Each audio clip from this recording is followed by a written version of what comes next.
Hi everyone, நான் உங்கள் கோமதி. இப்போ நம்ம வீடியோவில் என்ன பார்க்க போகிறோம்னா சுண்டக்காய் செடியை பற்றி தாங்க பார்க்க போகிறோம். மோஸ்ட்லி இது நம்ம கிராமத்து சைடில் அதிகமாக பார்க்கலாமுங்க. எல்லார் வீட்லேயும் கண்டிப்பாக இந்த சுண்டக்காய் செடி இருக்குங்க. ஆனால் இந்த சுண்டக்காய் செடி மட்டும் இல்லை, இதில் இருக்கிற பூ, இலை, தண்டு ரொம்பவே மருத்துவத்துறையில் முக்கியத்துவமாக இருக்குங்க. கண்டிப்பாக இந்த சுண்டக்காவை பிடிக்காதவங்க இதை சாப்பிட ஸ்டார்ட் பண்ணுங்கள். இதில் இருக்கிற கால்சியம், அயன், புரோட்டீன் சத்து அவ்வளோ நம்ம உடம்புக்கு ஹெல்த்தியாக இருக்குங்க.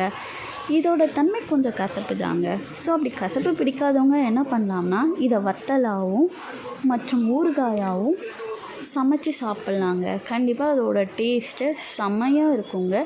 நீங்கள் ட்ரை பண்ணி பாருங்கள், நிச்சயமாக உங்களுக்கு பிடிக்கும். பிடிக்காதவங்க கூட இதை சாப்பிட உங்களுக்கு இதோட டேஸ்ட்டை விட்டு போகிறதுக்கு மனசே இருக்காதுங்க. ட்ரை பண்ணி பாருங்கள்.